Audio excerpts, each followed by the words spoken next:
If you're interested in buying a Volvo in 2021, check out this video to learn what the different engine and powertrain options are.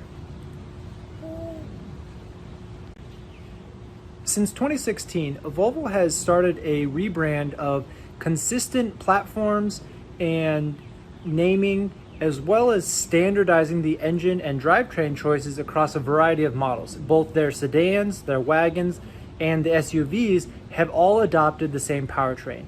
So on the one hand, it makes it a lot easier for a consumer because all of the standard options don't really vary across different product lines.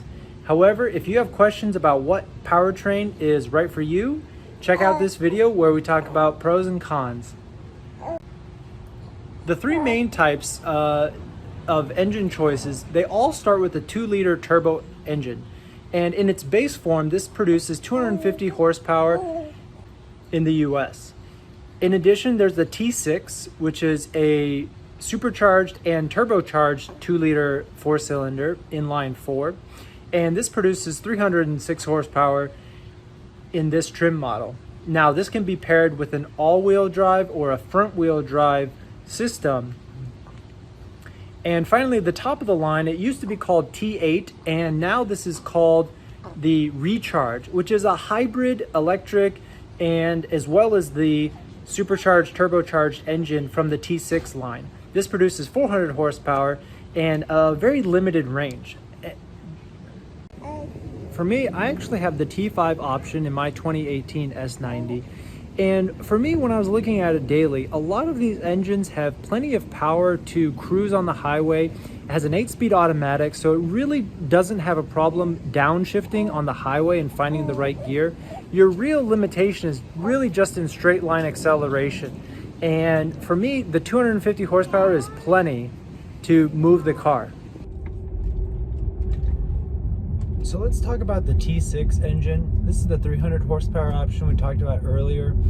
And I've driven it a lot in the S90, the XC90. I think that it's definitely a potent engine. It's got a little bit more pickup on all spectrum. And really, I think that it's not necessary for the S90. It's a little bit lighter and you feel a little bit more control.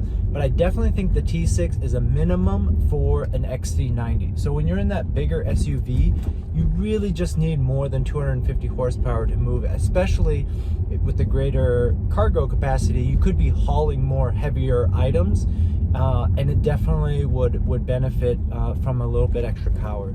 So the T6, great engine, you know, a little bit more complexity, a little bit more cost with that super and turbocharged engine, but minimum for XC90 and maybe not necessary, or I would say definitely not necessary for the X60, XC60, or the S60, or even the S90. So that's the only option. If you're considering that, you got to get a T6 for the big SUV. For my S90, I elected for the front-wheel drive option. And in the S90, for this platform, you have two choices of either the front-wheel drive or the all-wheel drive.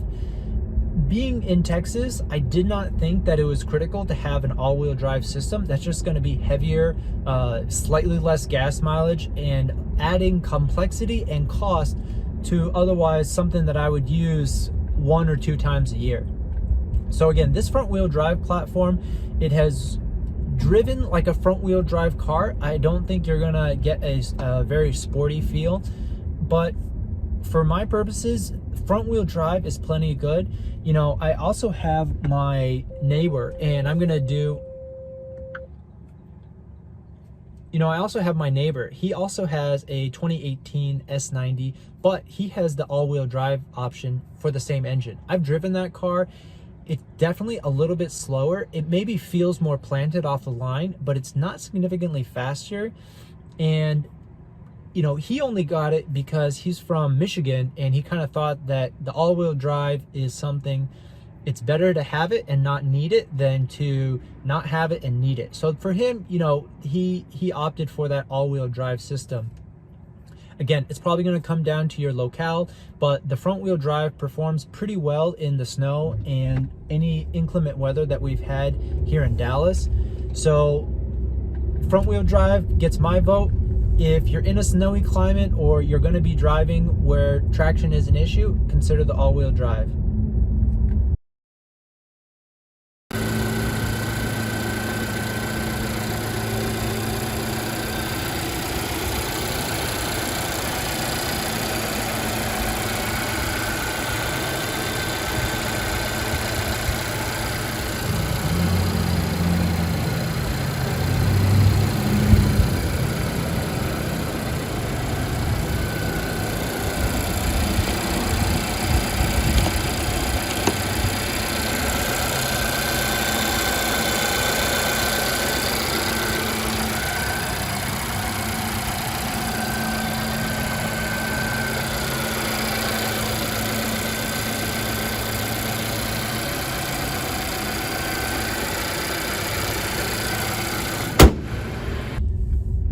Hey guys, so the final engine choice is the T8, or they're calling it now the Recharge. And this is basically the highest engine level. It's a hybrid electric and the normal 2-liter supercharged, turbocharged mill. And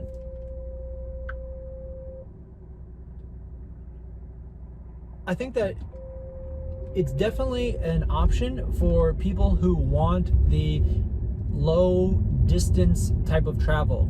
And just for comparison, you know, the XC90, it only gets about 15 miles on the fully electric option. Now for in-town driving and for in-city, you know, very short errands, single location, I think that can work. And one of my friends has a similar hybrid, the Porsche Cayenne hybrid, and with only a range of 18 miles, he's still able to do a lot of his errands on electric only and not use the gas engine. So I think a lot of the criticism saying that the range on the hybrid is insufficient, it doesn't really capture what people are using the car for.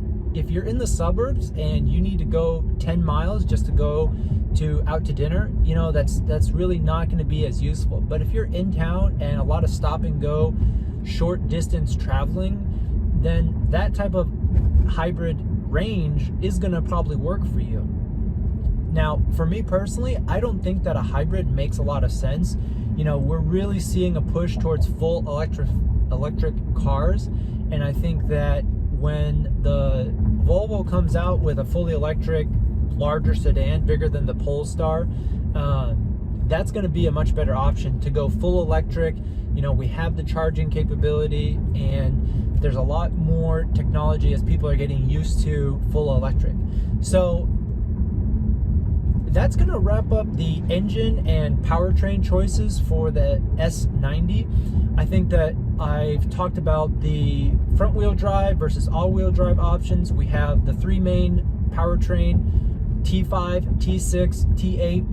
You know, I've talked to some of my international friends, and they have that D5 option. They have those diesel, you know, even lower horsepower, slower off the line, but they're still finding that for a big sedan, that's enough acceleration. So I think if you're looking to get the economical choice, the T5 really checks a lot of those boxes for me, and the transmission is geared low enough that you still have a lot of low-end off-the-line torque.